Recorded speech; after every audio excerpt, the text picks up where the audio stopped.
Had a bit of a disagreement with a shipper. Was I right or was I wrong? And did I do the right thing?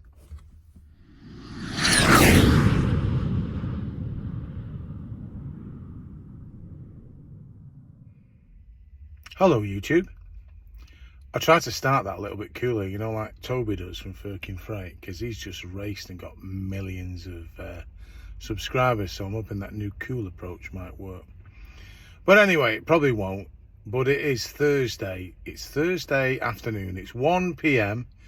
or just after. And I've finished. I've now finished for the week. The reason being is that as part of the wife's ongoing birthday celebrations, we're going away for the weekend. It's the never-ending birthday. It's actually a birthday today. We had a do for last week. And we're going away tomorrow for a weekend. And we're going to go and see a show in Wales at the same time. So it should be fun. It's been an expensive week, this birthday, but hey ho, what can you do? I'll have to say she's worth it, just in case she ever does watch this channel. So it's not been a bad 4 days, because obviously I've got the van back. I picked up some ADR work during the week, which has helped boost me.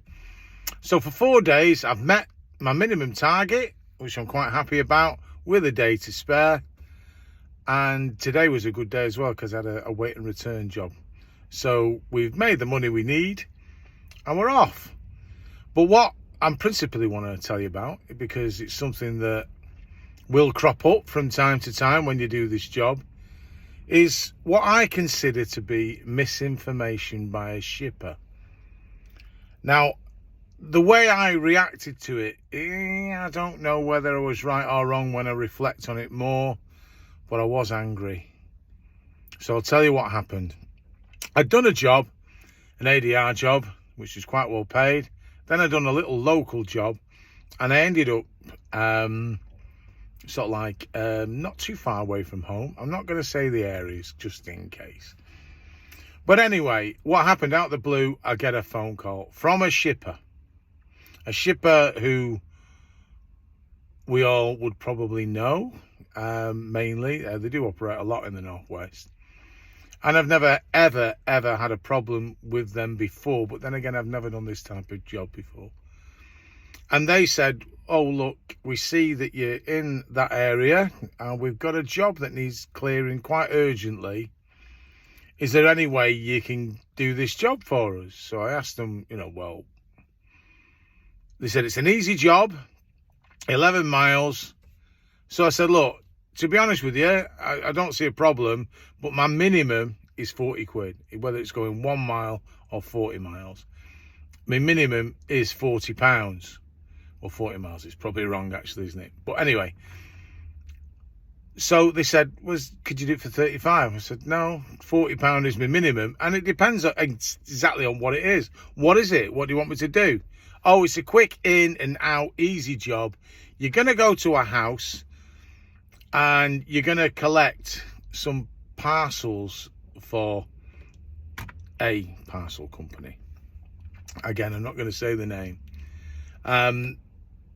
This is an agent for them, and he's got them at his house, and it's just basically throw these parcels on your van, get down to the depot, get rid of them. Easy peasy. So, and to be honest, I didn't fancy it because I don't like any of that parcel caper myself. But the way it's said it, it's just pull up, get the parcels off them. I said, how many parcels are there? So, well, it can vary, but, yesterday there was 27. I thought, well, that's all right. And I even asked, is it the, soft parcels in those plastic bags, non-fragile? Yes, that type of thing. So I set off and I get to the house, and the house, I noticed, it's just a regular house on a housing estate. And there was a van parked on the driveway. It was like a medium wheelbase Vito. So I pressed the doorbell and a guy came out and said, are you here for the parcels? I said, I am, yeah. Right, well, they're all for this company.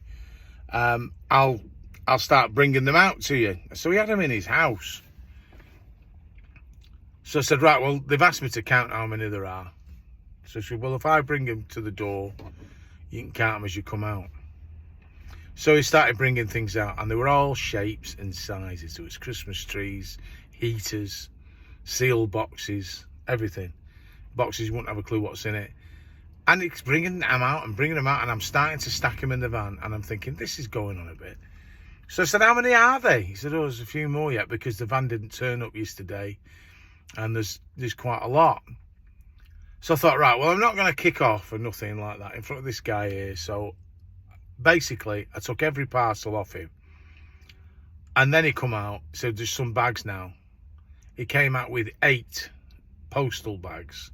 You know, the type, you know, quite high ones. Full of parcels, like Santa Claus bag. And they went in as well, so they had parcels in them.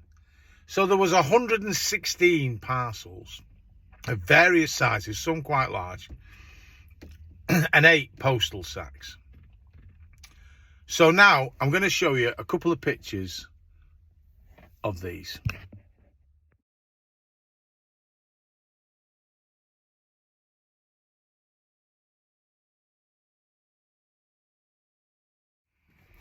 So I'm sure you'll agree, that's a lot of stuff. We're now getting into not just a few quick in, easy out parcels. That is a full handball job that I'd loaded onto my van and was now expected to drive 11 miles and then handball all that off at the other end as well. Now, when you go to these kind of parcel distribution firms, what normally happens is you reverse up onto a bay of some kind, or maybe a conveyor belt, and you physically have to take the things out and put them on the conveyor belt, and then somebody signs off. Plus, probably counts them as well to verify it. But this is all time consuming. So I thought, right, I'll park around the corner and I'm going to ring the shipper. So I rang the shipper. I uploaded a couple of pictures, the ones you've just seen. Rang them and said, look, can you have a look at the pictures I've just sent through to you? This is not how you represented the job to me. You know, I'm going to need some extra money on this job. You're going to have to pay me handballing charges. If you look at my terms and conditions, I put excessive handball down as £25. If it's just a reasonable amount of handball, I don't charge anything. But that is excessive handball. That is going to take me time to take all that lot off again. To which they said, so what? I said, well, I want some extra money, please. Well, we're not prepared to pay you any extra money. I said, well, I'm not prepared to do it then. They said, well, you got them on board your van now. So obviously had a bit more of a moan. So I'm going to speak to the boss. So he spoke to his supervisor, stroke manager, come back and said, we'll give you £5. To which I said, no, you've seen what my terms are. That's how much I want. At the end of the day, all of this is not just time, it's distance and time. So, to which he said, you've got them on your van now, you might as well just take them. And then I got angry and said, well, in that case, I'm not prepared to do this job. I'll take them back to where I got them from rather than drive there. I'd sooner do that. And he said, well, you go and do that then, but we'll give you negative feedback and we'll probably block you. I said, oh, I wish you hadn't have tested me like that, because they're definitely going back now. To which I did. I went back to the house, pulled up on outside the driveway, knocked on the guy's door, told him, look, these are all coming off. Somebody somewhere has told me a lie. I hate being lied to, so they're going to send another van probably to sort this out. To which he said, then you'll have to put them back in my house for me. But obviously by now I'm kind of losing patience and said, look, I'm not getting paid for any of this now. I'm going to unload them onto your drive there. You can either watch them till the next van comes and picks them up, or you can take them back in. It's entirely up to you, but I'm not getting paid for this, so I'm afraid that's all I'm going to do. And that's how I left it. Now, the next day, on reflection, I think, should I have done that? Should I have done that? Should I just thought, sack it, I'll go and do the job and deliver them and put it down to experience? Or did I do the right thing by standing my ground and thinking, no, if you're going to take the mickey out of me, I'm not going to do it? Maybe you can give me your opinion. My stance is this. When we do work and we put prices in, we put it based on what we think the job is. If there's going to be excessive handball, then I would have quoted more. But because they rang me and misinformed me about that job and led me to believe it's just simply a case of driving in, picking up a few parcels, going to the depot, dropping them off and going, I thought I'll do it. It isn't a job I would have bid for on the CX. They rang me. So, and jobs like that, you've got to think, you've got to factor for yourself the time it's going to take to do these things. So I think they misrepresented that job. I think they lied to me. Well, I know they lied to me. Me perhaps dropping the stuff back off doesn't look good for them. I accept that. But they treated me like dirt and I wasn't very happy. I know that I do a good job for people. I do everything I'm asked to do. I make sure everything's strapped down. I make sure everything's done properly. I upload the pods. I don't claim wildly ridiculous figures for waiting time and things like that. I always give half an hour free before I even think about asking for any waiting time. I do a good job for people. I do what they ask me. Tracker stays on. I don't co-load. All I'm asking is in return, you treat me the same. Now, if you're a shipper, surely the onus is on you to establish exactly what that job is and report that, present that job to potential bidders accurately. Don't tell any lies, but it does seem sometimes, and I know it's not every shipper, that they hide the facts and then rely on the fact that when you get there, you're going to do the job anyway. And in this particular instance, I was so angry, not just with the fact that they lied to me, but the guy's attitude. It was absolutely stinking. It was stinking. I was even that angry, I was considering driving to their office. I was fuming. I calmed down after a while, of course, and then I went on and did another job for a decent shipper who told the truth. So that's what happened to me.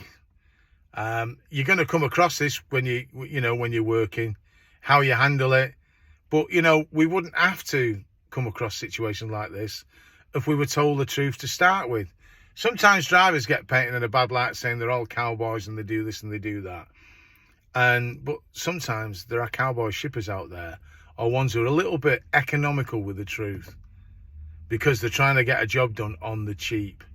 Now, they may have been misinformed by the customer too. But if that was the case, why didn't they simply say, no problem, we'll pay you the extra money and then we'll charge them more because they didn't tell us that. But they were just so hard-faced, as if to say, look, we're a big shipping company. You just do what you're told and you should be grateful you're getting that 40 quid. Well, I wasn't, and I don't need the 40 quid. And in fact, I bit my nose off to spite my face because I spent about 40 minutes on that, wasting my time, didn't I? But that's what happened. So what would you have done in the same situation? Anyway, on a lighter note, we're now going to go to Show Us Your Van. And this week, it's Andy P, who does a bit of YouTubing too. And he lives near me, actually, Andy. So, although we've never met, strange enough, but we speak on the phone an awful lot. And he's going to give an explanation about himself and show us his van. Hello, Anvil Logistics. How are we? Hope you're well. Hope you're okay, Dave. Question I need to ask everyone is, why on earth are you looking at Dave's channel when you could come and look at mine, Andy P? I'm only joking, great guy. So you wanted some information on van. I'll just do you a quick run round mine. So my van's a little bit older than most people's on the CX. It's a 2012 Renault Traffic. But you know what? Oh, I've got a hair there. Ooh, get rid of that before the wife sees it.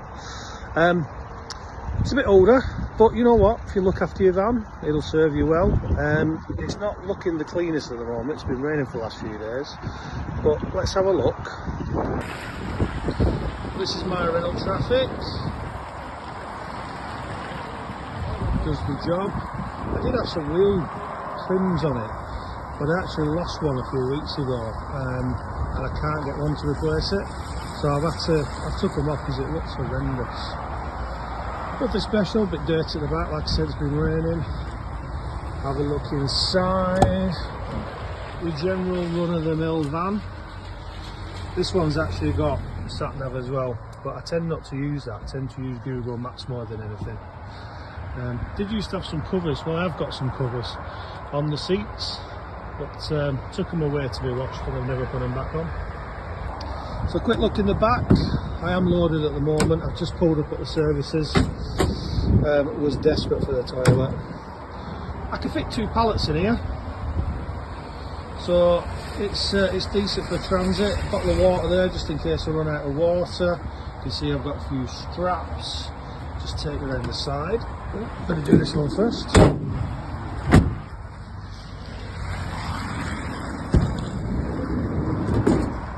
Sat barra. I've only used that about 3 times, so I've got to say when I've had to use it, it has been very helpful.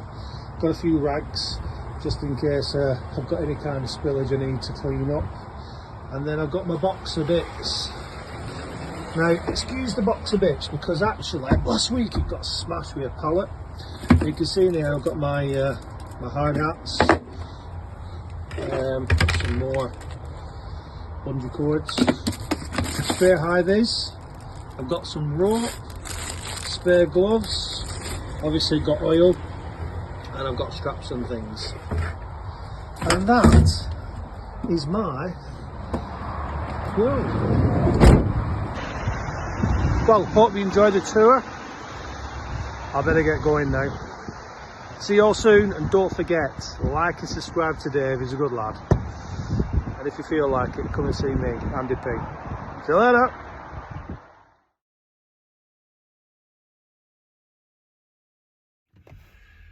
Oh, Andy P. What a good lad. Right, now, he's changed his van since then. He's actually picking a new van up. I think it's tomorrow. But he'd already recorded that item for me, perhaps, I don't know, 2 weeks ago. But because other people had sent theirs in first, I was putting them on in order. So he's actually changing to a long wheelbase, which I'm not very happy about, really, because he lives in my area and he's buying himself a long wheelbase. So that's competition for me, really, isn't it? But it is what it is. And it's silver as well. So I'm just going to show you what he's bought, which is a Renault Master. I'm sure that when he puts a video out himself, he'll give you a full detailed description of it. But it looks quite tidy. And here's a couple of pictures of it. And good luck to that, Andy. I hope it brings you lots of joy.